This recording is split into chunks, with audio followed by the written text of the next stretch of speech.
আৰক্ষী থানাবিলাক কোনো guest house নহয়, নাইবা আৰক্ষী থানাবিলাকত বিছনা পাৰি শুৱাই থোৱাৰ ব্যৱস্থা নাই। এই বিস্ফোৰক মন্তব্য আৰক্ষী সঞ্চালক প্ৰধান GP সিঙৰ। SI জন্মনি ৰাভাৰ ৰহস্যময় মৃত্যুৰ প্ৰত্যক্ষদৰ্শী বুলি দাবী কৰা প্ৰণৱ দাসে কালি অসম আৰক্ষীৰ বিৰুদ্ধে অভিযোগ আনিছিল যে অসম আৰক্ষীৰ দ্বাৰা প্ৰণৱ দাসক দুৰ্ব্যৱহাৰ কৰা হৈছে। এই সন্দৰ্ভত আজি DGP GP সিঙক প্ৰশ্ন কৰা হৈছিল। GP সিঙে প্ৰশ্নৰ উত্তৰত কৈছে, মই যিমানখিনিলৈ জানো প্ৰণৱ দাসক কোনো দুৰ্ব্যৱহাৰ কৰা হোৱা নাই। যদি আপুনি থানাত থাকে তেতিয়াহ'লে আপুনি হয়তো লকআপৰ ভিতৰতে থাকিব লাগিব, অন্যথা লকআপৰ বাহিৰত বেঞ্চত বহি থাকিব লাগিব, কাৰণ আৰক্ষী থানাবিলাক গেষ্ট হাউচ নহয়, নাইবা তাত বিছনা পাৰি শুৱাই থোৱাৰ ব্যৱস্থা নাই। এই মন্তব্য GP সিঙৰ। লগতে GP সিঙে কৈছে প্ৰণৱ দাসক কোনো দুৰ্ব্যৱহাৰ কৰা নাই, কাৰণ যদি প্ৰণৱ দাসক দুৰ্ব্যৱহাৰ কৰিলে হয় তেতিয়াহ'লে সংবাদ মাধ্যমৰ লোকসকলৰ সৈতে তেখেতক কথা পাতিবলৈ দিয়া নহ'লে হয়, নাইবা মোবাইল ফোনত তেখেতক কথা পাতিব দিয়া নহ'লে মন্তব্য কৰিছে GP সিঙে। আমি পোনে পোনে আপোনালোকক DGP GP সিঙৰ এই মন্তব্যটি দেখুৱাই আছোঁ।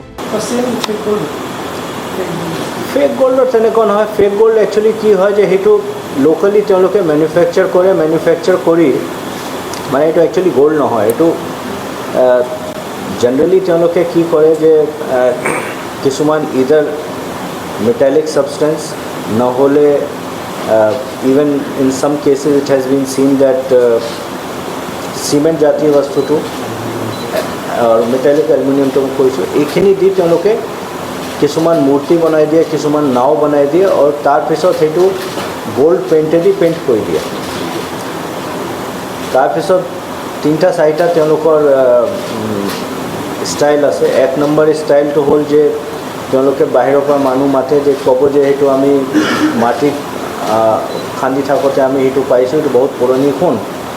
চ' তাৰপিছত কোনোবা মানুহ আহি তেওঁলোকৰ নিৰ্দিষ্ট জুৱেলাৰ থাকে, জুৱেলাৰৰ তাত লৈ গৈ তেওঁলোকে এনালিচিছ কৰি ৰিপৰ্ট দি দিয়ে হয় এইটো সোণ হয়, তেওঁলোকৰ পৰা পইচাটো লয়।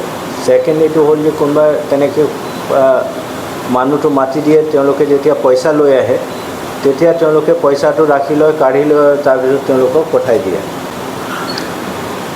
চ' তেনেকৈ কৰি 2-এটা আহি আছে। যিমানখিনি আমাৰ তাত খবৰ আহি আছে ৰেগুলাৰলি একশ্যন লৈ আছোঁ, কিন্তু তথাপিও এতিয়া যিটো এনেকুৱা এটা আমাৰ চকুত পৰিছে, as I said earlier, we will ensure that this business is finished from Assam.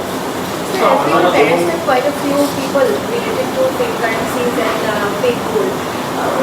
What is the observation? Because a lot of people, almost 71 people have been arrested. As they have been arrested last night, now assessment would be done. আৰু মই যিটো SP সকলক কৈছোঁ যে তেওঁলোকৰ যিখিনি electronic devices আছে এইটো চেক কৰিব লাগে, প্লাছ ফৰৱাৰ্ড এণ্ড বেকৱাৰ্ড লিংকেজেছ আছে যে বিক্ৰী ক'ত হয়, ক'ৰ পৰা আনে, কোনে বনাই আছে, কি কৰি আছে, সেইটোৰ ওপৰত একশ্যন ল'ব লাগে। And I would request CID also' to supervise that.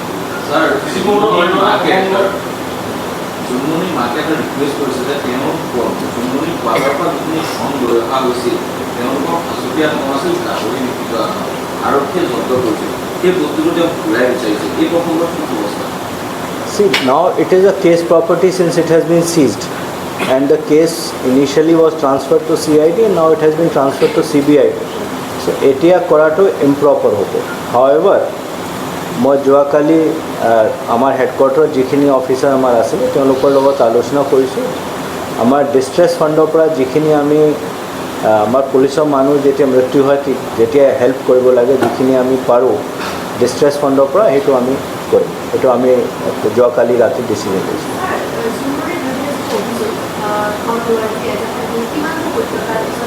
মই আপোনাক ক'লোঁ অলৰেডি এইটো CBI ইনভেষ্টিগেশ্যনত দিয়া হৈছে। এতিয়া মই আপোনাক কি বুলি ক'ম যে মানে it will be prejudicial on my part to say anything. CBI is the highest most competent agency which has been given responsibility. তেওঁলোকে যি ক'ব এইটো আমি সত্য বুলি ধৰি লওঁ।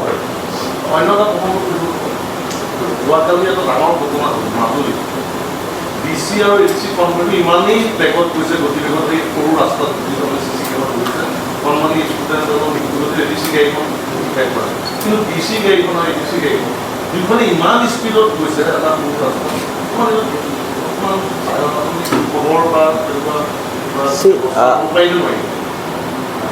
মানে এইটো এটা পাৰ্ট। ছেকেণ্ড পাৰ্ট যিটো আমি ৰেগুলাৰলি কৈ আছোঁ আৰু মই যোৱা পৰহি ৰাতি যেতিয়া আমাৰ ডি চিসকলৰ লগত কথা পাতিছিলোঁ। মাননীয় মুখ্যমন্ত্ৰী মহোদয়ে মোকো ইনভাইট কৰিছিলে কথা পাতিছিলোঁ। তাত road accident was one of the major topics that I have flagged.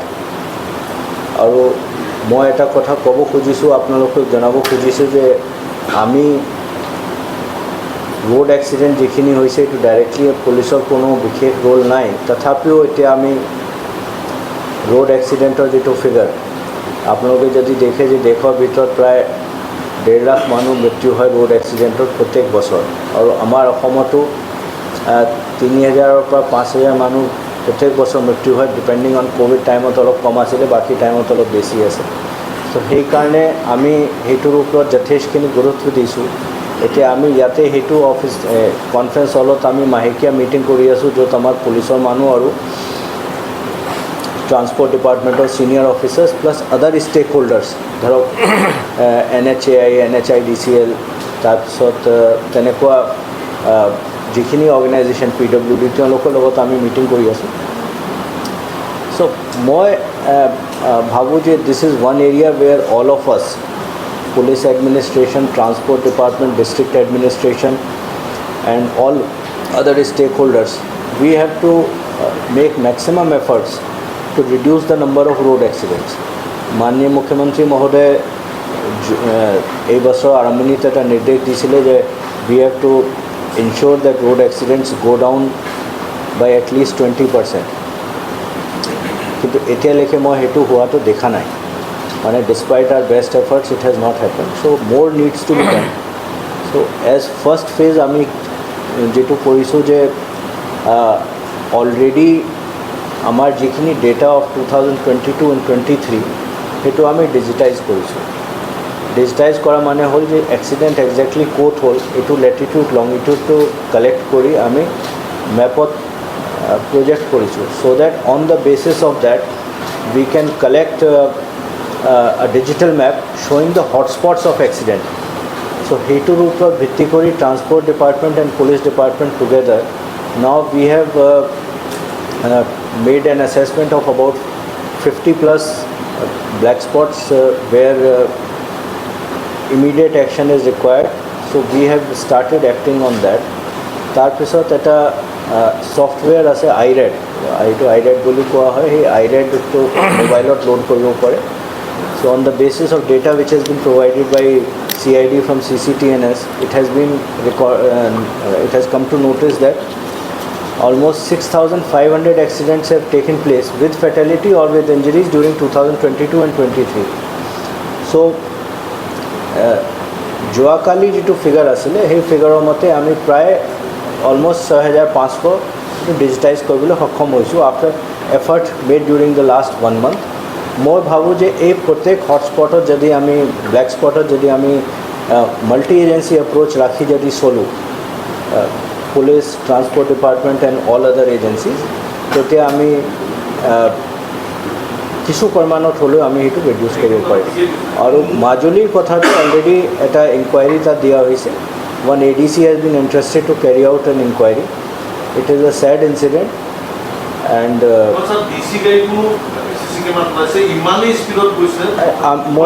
ময়ো দেখিছোঁ সেইটো দেখিছোঁ। ছাৰ আন এটা চেঞ্চিটিভ ইনচিডেণ্ট হৈছিলে বিধায়ক চেয়াৰমেন আলীয়ে নিজৰ দেৱৰক্ষীক আচলতে অসম আৰক্ষীৰ এজন জোৱানক মানজাই গুলি ফুটাবলৈ তেখেতে নিৰ্দেশ প্ৰদান কৰিছে। এই সন্দৰ্ভত আপোনালোকে কিবা ব্যৱস্থা গ্ৰহণ কৰিব নেকি? এইটো পৰহি আমাৰ চকুত পৰিছিল। তাৰপিছত এই বিষয়ে মই ADG ছিকিউৰিটিৰ লগত কথা পাতিছিলোঁ। ডিটেইল এনালিচিছ কৰি আমি যোৱাকালি মাননীয় MLA শ্বেৰমান আলী ডাঙৰীয়াৰ PSOটো প্ৰত্যাহাৰ কৰিছোঁ আৰু নেক্সট আমি আকৌ থ্ৰেট এছেছমেণ্ট কৰিম, অলছ' ৰিলেটিং টু হাউ দিছ ইনচিডেণ্ট টুক প্লেচ। তাৰপিছত আমি নেক্সট ডিচিজন ল'ম যে তেখেতক আকৌ PSO দিব লাগে নে দিব নালাগে। কিন্তু এজ থিংছ ষ্টেণ্ড টুডে যোৱাকালি আমি PSOটো উইথড্ৰ কৰিছোঁ।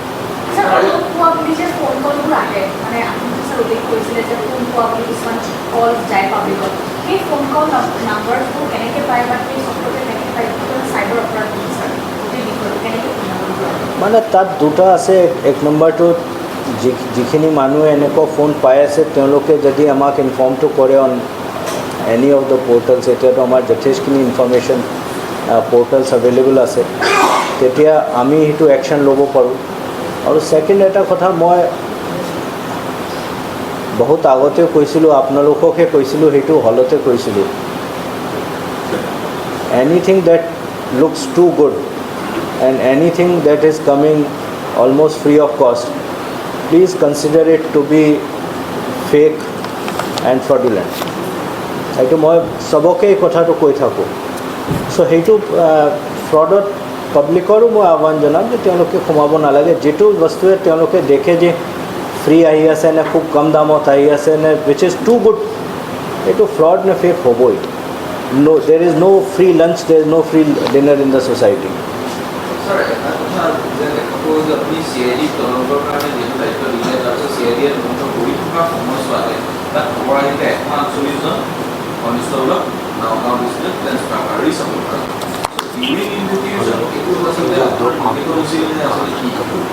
এইটো বোধহয় আগৰ অৰ্ডাৰ আছিলে নেকি, মই কিন্তু এইটো বিশেষ মই চোৱা নাই।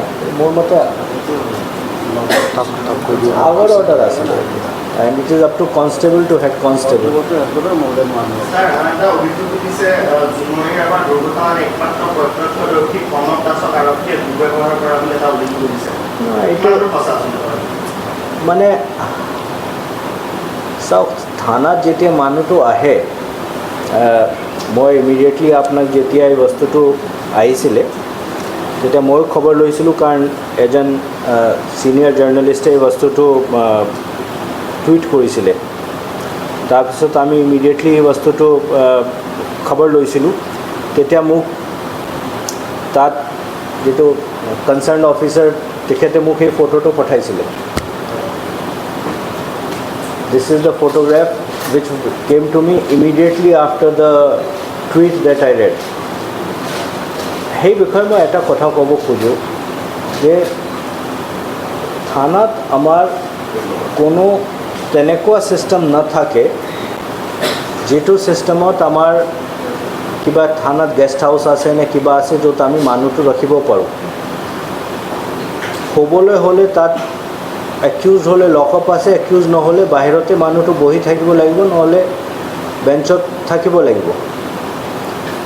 আকৌ অলৰেডি CIDক মই ইনষ্ট্ৰাকশ্যন দিছিলোঁ, যিটোকে this particular person was sensitive for investigation. I had given instructions to the CID that দুটা কাম কৰিব লাগে। যেতিয়া তেওঁ কামটো CIDৰ লগত শেষ হৈ যায়, তাৰপিছত he should be kept in some reasonable police facility. ADG CID had already requested one of the guest houses located in Guwahati of police to be utilized for housing him. और second मैं direction दिसिलु जे तेखेतक appropriate security দিব লাগে যেটোকে কোনো অঘটন নঘটে। Now I only want to say this, যে যদি পুলিচৰ এনেকুৱা কিবা এটা মনোভাৱ থাকিলে হয়, এক নম্বৰটো সেই মানুহজনক ফোন কৰিব নিদিলে হয়, দেট ইজ নম্বৰ 1। নম্বৰ 2, সেই মানুহজনটো যেতিয়া থানাৰ পৰা ওলাই আহি যেতিয়া চিন অফ ক্ৰাইমলৈকে পুলিচৰ লগত গৈ আছে, তেতিয়া আপোনালোকৰ চবৰ লগত কথা পাতিছে আৰু আপোনালোকে এই প্ৰশ্নটো কৰিছিলে। তেতিয়া তেওঁ কৈছিলে খোৱা বোৱাটো মই ঠিকেই পাই আছোঁ। এইটো মই নিজে শুনিছোঁ ইণ্টাৰভিউটো। চ' থানাতো তেনেকুৱা জেগা নাই নহয় য'ত এজন মানুহক আপুনি মানে বিচনা পাৰি খুৱাব পাৰে। So' as long as he is required there, তেওঁতো তাত যিখিনি চেয়াৰ আছে যিখিনি আছে সেইখিনি থাকিব লাগিব। আৰু লগত যদি আপুনি দেখিছে এটা বেগো আছে যিটোত তেওঁৰ বস্তুখিনি আছে। মই পাৰ্চনেলি ভাবোঁ যে মানে এনেকুৱা এটা চিটুৱেশ্যন হৈছে য'ত মানে ফৰ ছাম ৰিজন, মইতো ডেষ্টিনি আৰু ভগৱানৰ ওপৰত বহুত যথেষ্ট বিশ্বাস কৰোঁ, যে police was or is passing through a tight phase. So এনেকুৱা সময়ত মানে সবে এটা চান্স লয় আৰু কোনোবা কিবা লিখে, কোনোবা এটা কিবা লিখে। I do not mind that. See, the point is that we are doing our best to institutionalize and improve Assam police. last 2 years on the directions of Honorable Chief Minister. That has been our aim.